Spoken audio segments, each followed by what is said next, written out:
네, 2월 21일 김은재 뉴스인 두 번째 코너는 당선 레이더입니다. 4월 총선을 앞두고 반드시 알아야 될 인물과 이슈에 대해서 깊이 들어가 보는 시간인데요. 워낙 그 선거에 대해 관련된 정쟁 사안들이 많은데 그러다 보니까 많은 국민들이 실제로 선거를 앞두고 이 정책은 반드시 다뤄야 된다라고 하는데도 후순위로 밀리는 게 있습니다. 바로 저출산, 저출생, 고령화 이슈인데요. 관련해서 정말 좋은 책이 한 권 나와서 저희가 한 전문가를 모시고 깊이 있게 들여다보려고 합니다. 예, 서울여대 정재훈 사회복지학과 교수님이신데요. 안녕하세요. 안녕하세요. 네, 교수님. 예, 워낙 이쪽 전문가이시다라는 걸 좀 더 설명을 드리려고 하는데 노무현 정부에서는 여성가족부 정책자문위원 하셨고 문재인 정부에서는 국무총리실 저출생 고령화 특별보좌관 그리고 지금 윤석열 정부에서도 저출산 고령화 사회위원회 자문위원 이렇게 맡고 계시고 있죠. 그리고 0.6의 공포 사라지는 한국이라는 책도 내셨는데요. 예, 저희 시사인 유튜브 구독자는 처음이신데요. 예, 조금만 마이크 가까이 가서 인사를 해주시면 감사드리겠습니다. 네, 안녕하십니까. 서울여대 사회복지학과의 정재훈입니다. 저도 시사인 열심히 봤었는데 아유, 감사합니다. 지금은 정기 구독은 안 하고 있습니다. 오늘을 계기로 다시 한번 또 끝나고 전화 올지 모르겠습니다. 마케팅 쪽에서. 네, 감사합니다. 어쨌든 이렇게 만나뵙게 돼서. 예. 아니 사실 이 책 저는 되게 쉽고 빠르고 재밌게 읽었는데 감사합니다. 네. 근데 또 읽고 나니까 약간 우울해지더라고요. 왜냐하면 진짜 우리 망했나? 이런 생각이 들어서요. 예, 책 제목도 사라지는 한국이고 아마 유명한 밈으로 많은 분들이 보셨을 텐데 그 미국의 유명한 교수님이 이제 한국의 저출산 그 숫자를 보고 나서는 이렇게 머리를 쥐어뜯는 사진이 있지 않습니까? 진짜 우리 망했나요, 교수님? 근데 사실 우리가 보면은 같은 이야기라도 외국인이 뭐 한마디 던지면은 와 이러고 그 머리를 쥐어뜯으신 분들은 한국 사람 중에 많아요, 사실. 제 주변에도 많고. 사실 교수님도 이미 머리를 쥐어뜯고. 그렇죠. 지금도 머리가 이제 이런데. 근데 이제 분명히 이제 공포 불안 분위기를 조성할 수 있는 거지만 결과적으로 이제 위기의 골이 깊을수록 희망의 높이도 이제 높아진다. 그런 기대를 좀. 이렇게 볼 수 있을 것 같고.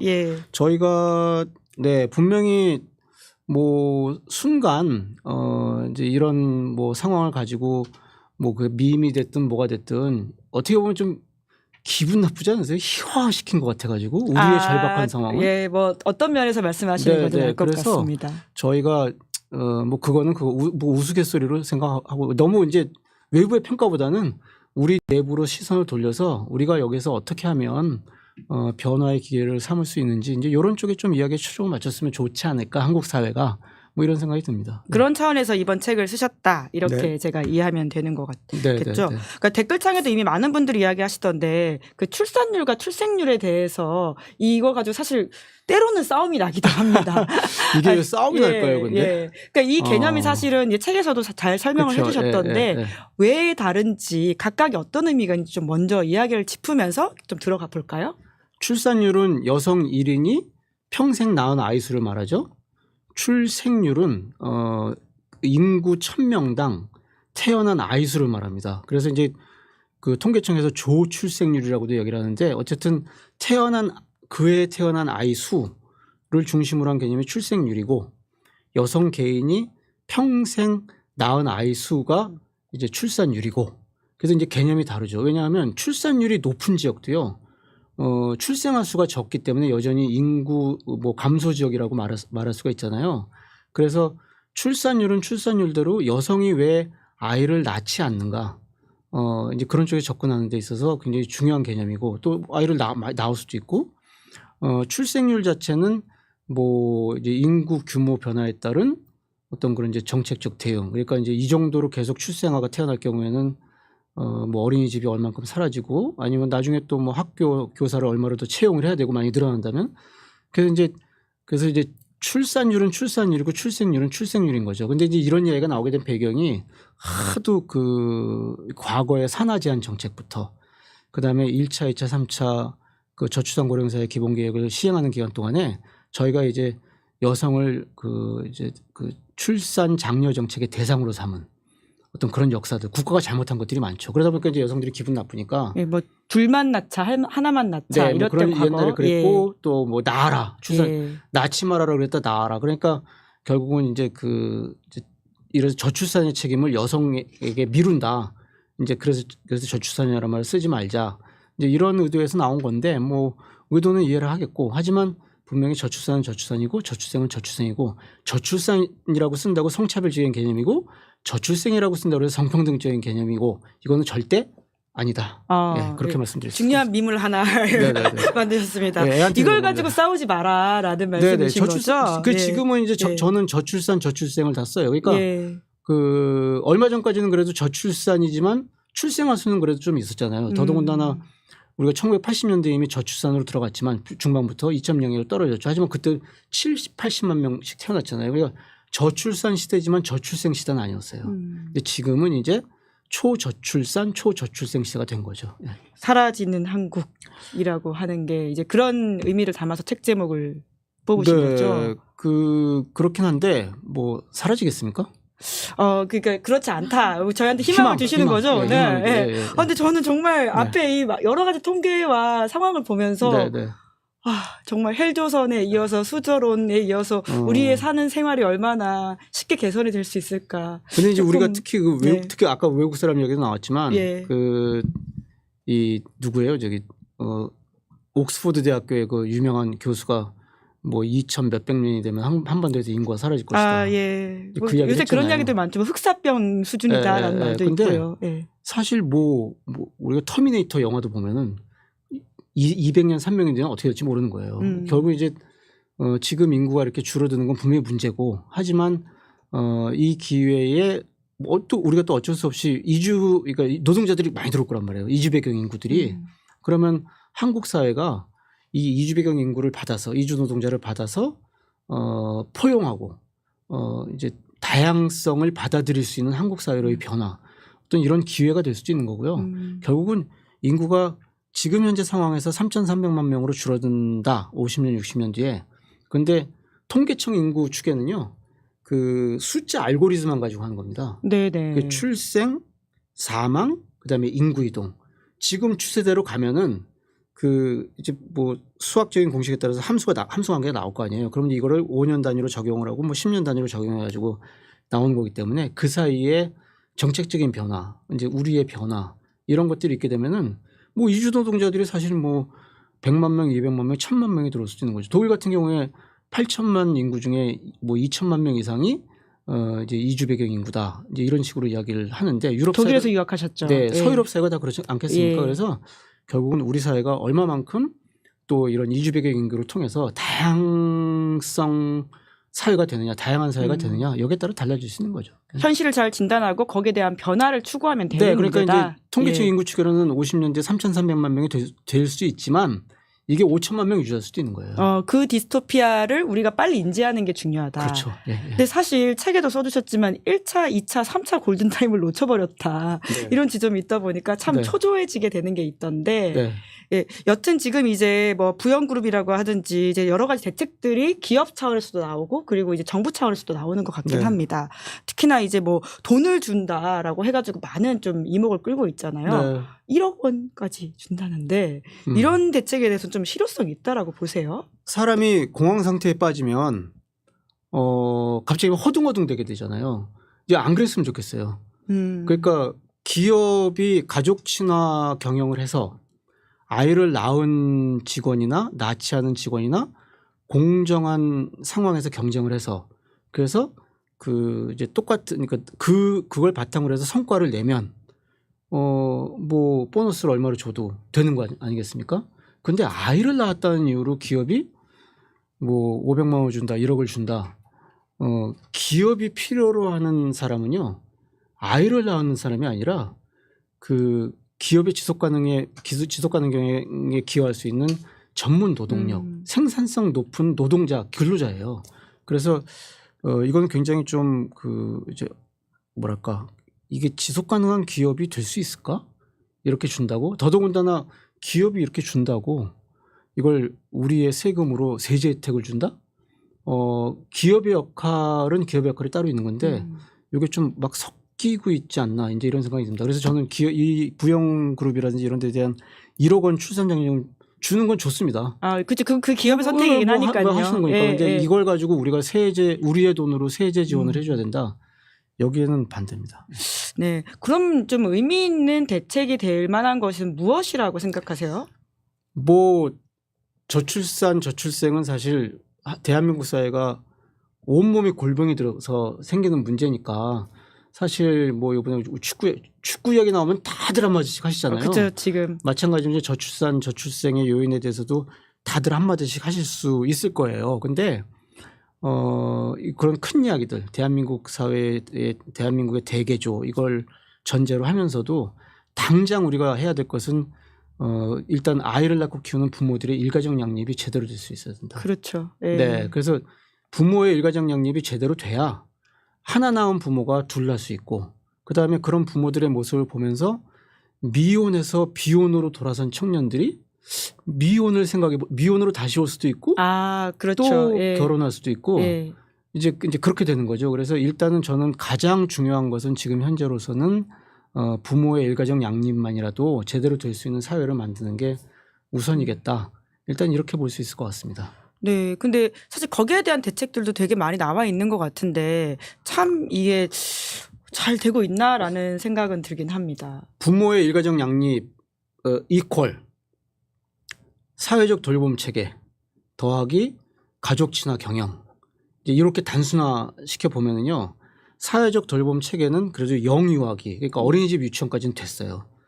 뭐 질적인 수준에 만족을 하든 못하든 아이를 어쨌든 4, 5시 그다음에 급하면 7, 8시까지 아이가 있을 수 있잖아요. 부모가 일하는 동안에. 근데 이제 초등 돌봄 절벽.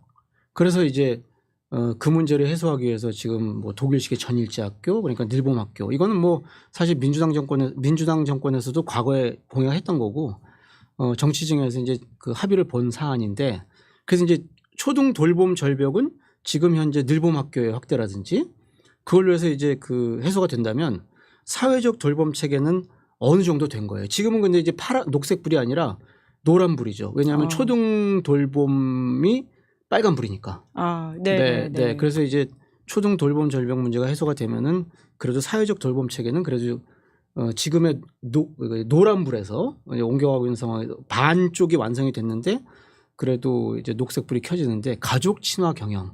이건 한국이 독일말 표현으로 그 어린아이의 신발 속에 있는 수준이다 이렇게 얘기를 하는데 뭐 그러니까 저희가 굉장히 이제 낮은 수준이죠. 가족 친화 경영이.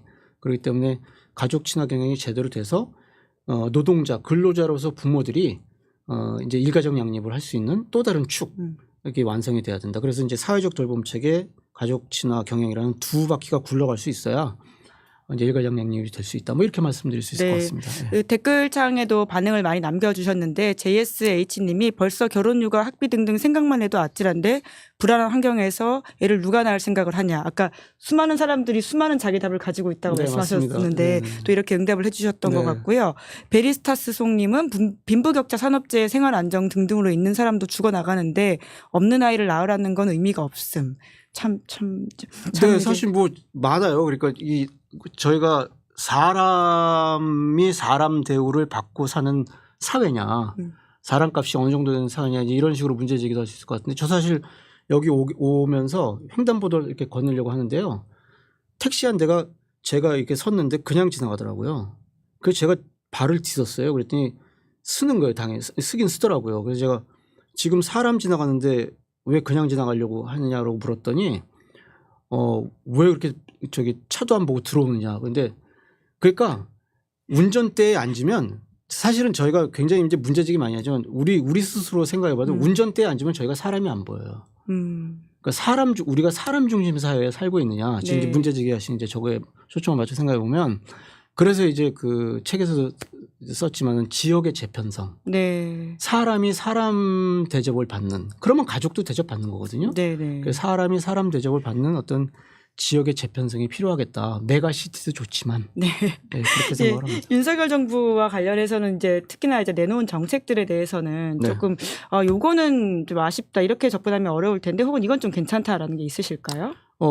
일단 이제 약간 좀 전체적으로 윤석열 정부라고 해서 저출산 고령사회 기본 계획을 이제 그 토대로 본다면은 그래 큰 변화는 없습니다. 이제 정책이 쭉 이어지고 있다. 이제 이렇게 말씀드릴 수 있을 것 같고, 근데 거기에서 그 아슬아슬하게 이 출산장려금 쪽을 강조하는 이런 목소리들이 이렇게 튀어나오는 것들, 요게 조금 저는 이제 우려스럽게 바라보고 있고, 근데 계속 이제 그 지난 한 1년, 2년 동안의 변화는 아빠의 돌봄 참여 확대. 그래서 뭐 육아휴직 같은 경우 뭐 6+6 해가지고 뭐 늘린다든지, 그다음에 육아기 근로시간 단축, 그다음에 이제 이제 어쨌든 부모의 일가정 양립을 가능케 하는 그런 어떤 이제 가족 친화 경영으로의 이제 변화, 이런 것들을 촉구하는 면에서는 정책 방향 전환이, 정책의 연속성이 이어지고 있다. 뭐 이제 이렇게 볼 수 있을 것 같습니다. 네. 정책의 연속성이 이어지고 있다라고 하는 건 되게 네. 중요한 포인트인 것 네, 같은데. 그다음에 이제 예. 또 그 사회적 돌봄 체계를 예. 완성하기 위해서 지금 유보통합, 그다음에 늘봄학교를 이제 확대하려는 네. 이제 그런 시도는 저희가 좀 높게 평가할 수 있겠다, 이렇게 볼 수 있을 것 같아요. 그러니까 결국 정치의 문제다. 이제 마지막 부분이 네, 이제 네, 그렇게 네. 끝나더라고요. 네, 네. 이제 그러다 보니까 저희가 이번에 4월 총선 앞두고도 이제 네. 교수님 이야기를 좀 들어보면 좋겠다라는 생각이 네, 네. 들게 됐는데, 사실 이제 총선이 이제 50일도 안 남았고 이런 네. 아젠다는 전혀 떠오르지도 않고 있고 싸우기만 하는 것 같다라고 하는 게 보통 사람들의 일감일 텐데 네. 좀 어떤 당부를 하고 싶으세요? 뭐 사실 정확히 말하면은 저출산 관련해서 아젠다들이 나오곤 있죠. 근데 이제 돈 주겠다는 이제 공약들이 막 나오고 있는데, 사실은 저희가 지난 한 20여 년 동안 저출산 고령사회 기본 계획을 하면서 정책들은 다 나와 있습니다. 이거 퍼즐을 이렇게 따면 정말 많은 퍼즐들이 있는데, 이게 우리가 이 퍼즐들을 맞춰가지고 어느 코끼리를 만들 것이냐라는 합의 없이 여기가 급하니까는 뭐 어린이집이 부족하다 그러니까 어린이집 막 했다가 갑자기 또 청년 주거가 문제다. 청년 주거막. 그러니까 귀에다가 막 퍼즐을 붙여놨다가 귀를 만들기 위해서 갑자기 이건 다리가 문제예요. 다리에다 막 퍼즐을 붙이고, 한마디로 말해서 우리가 어떤 복지국가를 만들고 성평등 사회를 만들어서 이제 소위 말해서 대한민국 사회를 이제 개조 내지 개혁해 나갈 것이냐, 이런 그림을 그려야 되는데 사실 정책 전문가들은 많습니다. 그래서 이 다리에 붙일 수 있는 퍼즐은 이거다라고 말할 수 있는 전문가들은 많이 있죠. 주거 전문가들 많이 있고 돌봄 전문가들 많이 다 있는데, 이 전문가들의 목소리를 다 모아서 뭐 1년, 2년, 3년 뒤라도 여기다 붙이고 여기다 붙일 수 있어요. 큰 그림을 그릴 수 있는 비전을 제시할 수 있는 정치인들이 부족하다. 물론 4년 안에 5년 임기 안에 뭔가 승부수를 봐야 된다라는 한국 정치 체제의 한계가 있습니다. 그러다 보니까는 내 임기 안에 내가 뭔가를 보여주지 않으면 안 된다라는 어떤 그런 이제 구조적인 한계 때문에 이게 저희가 생각하는 어떤 훌륭한 정치인, 내가 지금 선거에 떨어져도 당장 선생님 손에 내가 이제 현금을 못 쥐어줘도 어린이집 하나는 근사하게 지어놓겠습니다. 사람 친화 마을은 근사하게 만들겠습니다. 이제 이런 말을 할 수 있는 정치인이 나오기가 굉장히 힘든 구조다. 네. 이렇게 볼 수 있는 거예요. 그런데 그런 그럼 정치인이 뭐 힘든 구조면 안 되는데요. 네? 예, 힘든 구조인데 좀 어떻게 해야 되지 않을까요? 예. 글쎄요. 그런데 예. 이제 좋은 정치인은 사실 좋은 우리가 뽑는 거잖아요. 예. 그래서 정치인들이 이제 그런 정치인들이 나와야 하는 거고, 사실 이 방송 보시는 분들 한번 가만히 생각해 보세요. 한국에서 비중 있는 정치인들이, 이름만 들어도 따가는 정치인들이 지속적으로 저출생을 자신의 정책 아젠다로 내가 해결하겠다. 당장 해결 안 하더라도 국민 여러분 비전을 제시해 드리겠습니다. 이렇게 말하는 정치인들 보셨습니까? 그런데 그런 정치인을 우리가 뽑겠다. 라는 여론이 조성이 돼야 네. 되고, 그럼 정치인들은 또 눈치 빨라요. 우리 그렇게 하겠다라는 정치인들이 나올 수 있겠죠. 굉장히 이제 큰 문제인데, 사실은 뭐 오늘 이야기에 적합할지 모르겠는데 87년 체제라고 우리가 얘기하잖아요. 그거부터 바뀌면서 뭔가 시스템도 바뀌어야 되겠다. 네. 뭐 이렇게 볼 수 있겠습니다. 그러니까 추천사의 김유리 교수가 그래서 국가 대개조 전략이다. 네네. 이것은 이라는 말씀을 해주신 게 기억이 네. 나는데, 그 책에는 어떤 개념의 예산이나 투자 개념을 사용하더라도 지금보다 훨씬 더 많이 써야 된다. 네. 더 이상 쏟아부었다는 과장된 주장하지 말고 네. 진짜 한번 돈 쏟아부어보자. 네, 이렇게 네. 쓰셨는데요. 네. 그 의미가 지금 해주신 말씀의 연장이라고 이해하면 될까요? 연장이면서도 예. OECD에서 말하는 국내 총생산 대비 가족복지 지출이라는 게 있고요. 이게 우리가 생각하는 저출산 대응입니다. 가족의 돌봄을 지원해 주는, 그게 우리나라가 OECD 평균 이하거든요. 독일이나 스웨덴 이런 나라들이, 서유럽 복지국가들이 우리나라의 2배 수준이에요. 그런데 우리는 그동안 저출산 예산이라고 편성을 했지만, 그중에는 뭐 스마트 뭐 스쿨 조성 사업, 무슨 뭐 소프트웨어 중심 대학 지원 사업, 그러니까 우리가 생각하는, 상식적으로 생각하는 아이를 돌보고 키우는 데 지원하는 예산들이 절반도 안 됐던 거죠. 예, 그것도 이제 20여 년 동안 사실 뭐 200조, 300조 그러면은 국가 예산으로 보면은 1년에 뭐 10조, 20조도 안 되는 거기 때문에 우리는 사실 저출산 대응에 돈을 쓴 국가가 아니다. OECD 것만 보더라도. 그래서 OECD 거 가족복지 지출 기준으로 보면은 우리는 돈을 쓴 국가가 아니다. 저출산 예산 수백조 썼는데 소용없다라는 그런 그 악의적인 선동은 이제 안 했으면 좋겠다. 이렇게 볼 수 있고요. 그래서 진짜 위기라고 생각한다면 돈도 제대로 아까 말씀드린 사회적 돌봄 체계 구축에 정말 돈을 아낌없이 쏟아붓자. 일단 몇 년 동안 한번 쏟아보자. 뭐 이렇게 말씀을 드릴 수 있을 것 같습니다. 네, 아직 우리 제대로 써본 적도 없다. 이 그렇죠. 지적은 굉장히 좀 중요한 부분인 네네. 것 같은데 또 이번에 새롭게 온 주형환 부위원장이 단순 현금성 지원이 아닌 워라블이라는 단어가 좀 새롭긴 한데 일과 삶의 혼합이라는 단어라고 하네요. 네, 그렇죠. 워크 앤 라이프 블렌딩이라고 하는데 네. 여기에 방향을 맞추겠다라고 하는데 이것에 대한 평가도 좀 해주시겠어요? 그냥 우리가 흔히 말하는 일생활 균형 내지 일가정 양립에 그냥 다른 표현으로 이해하고 계신 게 아닌가 뭐 이렇게 이해할 수 있을 것 같습니다. 무슨 얘기인가니 사실 그 워크 라이프 블렌딩이라는 말이 나온 것은 코로나 시기를 맞이하면서 일가정 양립이 됐던 그러니까 이게 약간 분리의 개념으로 됐던 서유럽 국가에서 이게 막 그 이제 원격 근무도 하고 재택 근무도 하고 그러다 보니까는 그 이제 집에서 일을 하면서 또 아이를 돌보면서 막 섞이는 그런 것들이 있잖아요. 그러다 보니까 이제 나온 개념이란 말이에요. 근데 우리는 일가정 양립 그 경험해 보셨습니까? 제대로 한국 사회가 일가정 양립이 보편화됐다. 일생활 균형이 보편화된 사회다라고 볼 수 있을까요? 이런 것도 경험하지 못한 사회에서 갑자기 새로운 개념이라고 이제 그런 블렌딩 워크 라이프 블렌딩이라는 개념이 나오게 되면은 굉장히 많은 문제가 생길 수 있다. 생각해 보세요. 당장 그 어디까지가 일이고 어디까지가 일이 아닌지 구분이 안 되죠. 예, 끊임없이 예. 사실 우리는 워크 라이프 블렌딩이 그 전에도 있었던 거예요. 네. 그 전에 있다가 그나마 사회 문화가 바뀌면서 근무 시간 지나고 카톡 보내는 거 막 이렇게 이제 뭐 금지하겠다는 금지하고 막 이제 법도 심지어 누가 내고 그러니까 그랬죠. 그 전에 벌써 예. 우리는 워크 라이프 블렌딩이 있었고 그래서 워크 라이프 밸런스가 어느 정도 된 사회에서 워크 라이프 블렌딩이라는 게 지금 그러면 우리가 어떻게 노동 시간을 그러면 인정을 하고 어떻게 이제 구분을 하고 어떻게 근로자가 터무니없는 요구를 안 받고 회사는 또 어떻게 근로자의 그 집에서 한 그런 일들을 평가할 것인가. 그래서 이제 그 적당한 급여를 줄 것인가. 이제 이런 기준을 마련해야 되는데 그런 기준을 마련하는 어떤 논의 없이 그런 경험 없이 갑자기 워크 라이프 블렌딩이라는 게 나오게 되면은 굉장히 혼란이 일어나 과거의 워크 라이프 블렌딩으로 돌아갈 수 있다. 굉장히 무서운 지적이시네요. 예, 그래서 조금 예. 신중하게 접근할 필요가 있겠다. 그런데 아마 제 생각에는 아마 새로 부임하셨으니까 뭔가 이렇게 그 새로운 컨셉을 가지고 이제 등장하시고자 하는 욕구가 결국은 일가정 양립이라는 이제 그런 개념의 또 다른 표현으로 하신 것이 아닌가. 왜냐하면 그 여기저기서 이렇게 인사말 하신 걸 봤는데 지금 저거위 기조가 그렇게 바뀔 건 없는 말씀들을 하시더라고요. 네. 네, 우리는 이제까지 제대로 저출산 대책 해본 적도 없고 라는 말씀이 정말 네, 네. 귀에 좀 많이 박히는 이야기인데 해주시는 이야기들을 듣다 보니까 벌써 뭐 20분이 훌쩍 넘어갔는데 혹시 좀 마무리 이야기로 요 이야기들은 하지 못했는데 좀 사람들이 저출산 대책에 대해서 알아야 된다면 이것은 좀 염두에 둬야 된다. 강조해 주실 게 있을까요?